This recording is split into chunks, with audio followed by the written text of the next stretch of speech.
Welcome to our first lesson in the Religions of the World course. Today we want to investigate what religion is. When you think about religion, and I would ask you the question how many religions there are before you saw the introduction to this course, how many did you think there were? Maybe 10? Maybe 15? It's amazing that there are 4,000 religions in the world, and you might actually ask, what are they, right? Because when we think about religion, the religions that come to mind most are the ones that are the largest: Christianity, Islam, Buddhism, Hinduism. Those are the ones that most people would mention at some point. But did you know Jainism, like this one here, for example? Or have you heard about Sikhism before? Here's the symbol for Sikhism. Sikhism is the 5th largest religion in the world. Or have you heard about Zoroastrianism? An ancient religion that has greatly influenced Judaism, Christianity, and Islam, and yet not many people practice it anymore. Of course, they're not only ancient religions, they're also newer ones. Like the Mormons are not that old. Or you might have seen the Amish before. Or have you heard of Pastafarians before? Not Rastafarians, Pastafarians. Well, that is kind of a spoof actually about religion. Somebody came up with the idea and they created a god called the Great Spaghetti Monster. And look it up on Wikipedia. It is actually a fully recognized religion in Australia, I think, and they tried to make it a fully recognized religion in Holland. They tried it in the United States, but the IRS rejected their claim. But then you probably also heard of religions like the People's Temple of Jim Jones and Jonestown in Guyana, or maybe the Branch Davidians. Or maybe you even heard of the World Mission Society. Those we might consider cults, which then also would be a question, what is a cult? How do we determine whether something is a valid religion, and when do we claim it to be a cult that is dangerous?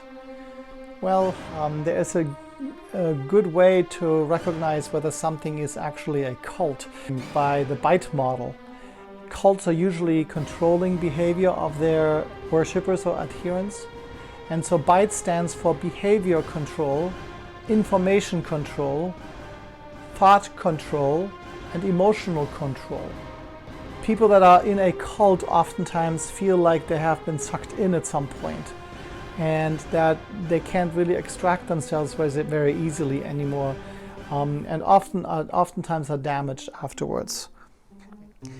But you can also ask the question whether religion is even relevant today still. Today, in a time when science has a great important place in our life, the question is whether religion is still important. And science gets pitted against religion. But when you really think about it, science is certainly trying to investigate many questions that we have, and the answers are based on solid evidence. And then by putting the evidence together and developing a hypothesis, and out of the hypothesis we can develop our understanding of the world. Ultimately, even in science, we have to believe that the evidence that we see really fits together the way we believe it fits together. And that then the models we create out of that we can trust in them. And in most of them we can trust, right? When Newton developed the idea of gravity, and I can take an object and drop it, and we know what happens, right? We know that ahead of time because of the experience that we have, and therefore we can have a conclusion that we can rely upon. When I sit on this chair, I'm not going to check it every time before, but I will trust that it holds me. That's based on scientific evidence. I don't need religion for that, right? I don't need to have faith, although I am putting faith in my chair when I sit on it, when I don't check it out ahead of time. But there are deeper questions that science cannot answer. For example, where did I come from? Yes, you can scientifically answer that there was an egg and a sperm and that I was born, but where did all this come from originally? When science talks about the Big Bang, for example, what was there before? And maybe even more importantly, why? Or what is your purpose in this world? Yes, I can describe how I function here, how I age, and how I will die at some point, but why am I here? Or even more importantly, the question that we all ask at one point or another, what will happen when I die? Is everything over? Is there a place I will go after this? What happens when I die? Those are deeply religious questions. And so for me, there is really no debate between science versus religion, but there are certain things in my life that I know and understand through scientific discovery. And then there are other questions that science cannot answer where I have faith or I believe something. There is no way that I can live in this world without believing certain things, right? The world view that I have, or the image of the world, is based on what I believe. Do I believe that people are basically good, or do I mistrust people? Do I believe that certain things should be done and other things shouldn't be done? Or does everything go? There are so many different ways that I act on faith rather than scientific knowledge, that religion becomes really important. But then, how do we define religion? What actually is it? If I consult the dictionaries, I looked online. The first one that you find is from the Oxford Dictionary, and there it just says, the belief in and worship of a superhuman controlling power, especially a personal god or gods. Well, you might say yes, but that doesn't fit all religions. There are some religions who do not have a personal god or gods. All right, so then let's look. Merriam-Webster. What does Merriam-Webster say? Merriam-Webster says it's a state of a religious. That one I don't quite get. It says it's like a nun in the 20th year of religion.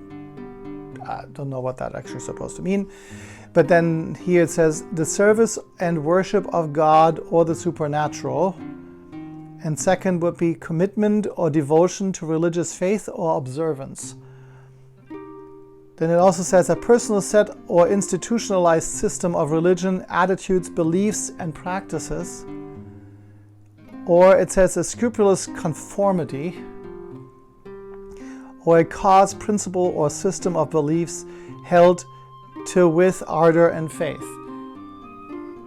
I don't really know that I know much more with that definition of what religion is. It's kind of confusing, right? Then let's go to the dictionary.com. What that says, that's an even longer thing. So many things here. Let's see what it says. It's a set of beliefs concerning the cause, nature, and purpose of the universe, especially when considered as the creation of a superhuman agency or agencies, usually involving devotional and ritual observance, and often containing a moral code governing the conduct of human affairs. Boy, phew. That was only the first thing. Now the second, a specific fundamental set of beliefs and practices generally agreed upon by a number of persons or sects, like Christian religion or Buddhist religion. All right. The body of persons adhering to a particular set of beliefs and practices. Okay. Number 4, the life or state of a monk or nun. Or 5, the practice of religious beliefs, ritual observances of faith. And 6, something one believes in and follows devotedly, a point of matter of ethics or conscience. Why does it need 6 points to try to define religion? And by the way, are you much smarter now about what religion is? If I were to define a chair, it would make it easy, right? Merriam-Webster, for example, is much easier on the chair. It says, a seat typically having 4 legs and a back for one person. Yeah, that makes sense, right? It also says an official seat or a seat of authority, state or dignity. That, of course, is like a chair of a department or so, but that's not what we're talking about. So the chair is very easy. Legs, a seat, a back to lean against, and for one person. When we go to dictionary.com, a seat especially for one person, usually having 4 legs for support and a rest for the back, and often having rests for the arms, although that doesn't have to be, right? We know exactly that a stool is not a chair, or because it doesn't have a back. Or we also know a sofa is not a chair, right? More than one person can sit on it. Well, there are 2 types of definitions. One is the essential definition that tries to identify some universal quality that makes something what it is. So that's easy for the chair, right? Universal qualities are 4 legs, a seat, a back, and one person. Those are essential qualities, and it makes it easy to define what a chair is. But the other one that fits better for religion is a cluster definition that assigns a number of attributes, traits to a religion. The more of them that a system has, the more likely it is what it is. So for a religion, for example, here are some possible traits that can fit most of the religions, if not all. A belief in the sacred, a distinction between the sacred and the profane, rituals, moral codes, prayer, a unique sentiment structured around the sacred, an overarching view of the world and the individual's place within it, a community group that centers on everything that went before. Those are attributes. They don't all fit for everything. For example, the belief in the sacred. What kinds of religions are there? Well, you are familiar with monotheism probably, Christianity, Islam, the belief in only one God. You probably heard about polytheism, right? The belief in many gods.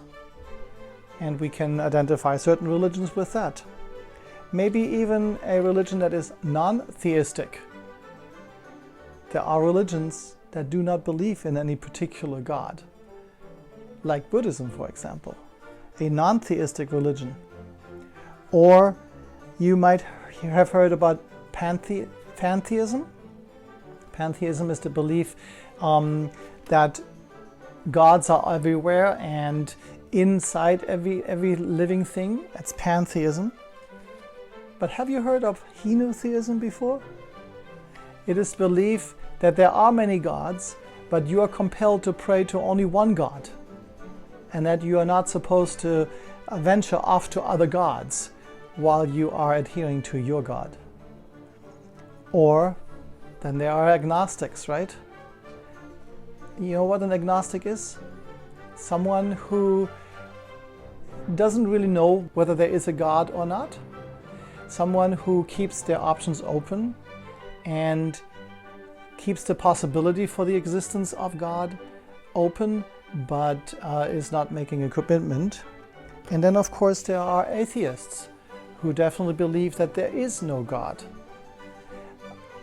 Oftentimes, atheists would say that they are not religious, right? Atheism is not a religion, but on the other hand, isn't that also a belief that you do not believe in a God? That there is no God? You're right, you cannot prove the existence of God, but can you disprove the existence of God? So in some ways, atheism is also a religious belief. Now, most atheists won't gather together in community, which is another important aspect of many other religions.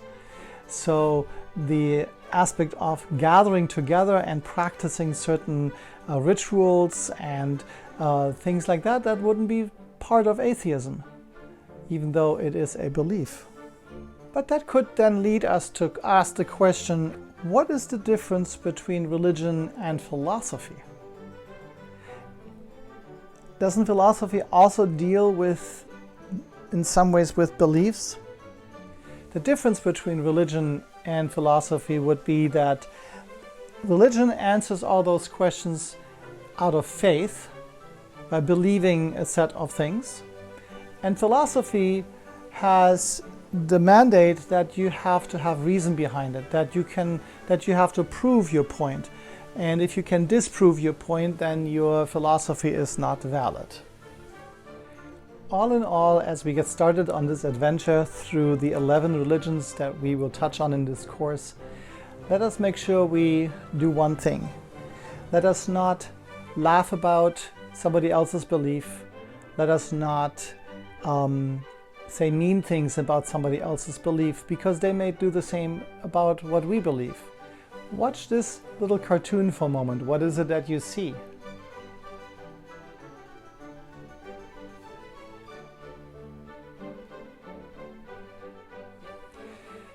Yeah, in this first frame, there seem to be some Europeans that make fun of the type of worship that maybe a native African tribe is doing, and they're laughing about it because they think it's primitive, right?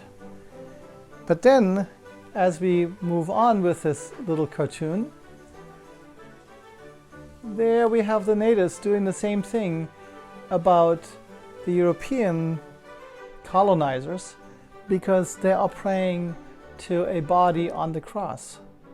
Now, the body on the cross and the devotion of Jesus may be totally normal to you, but it may be very strange to somebody who's looking at it from the outside.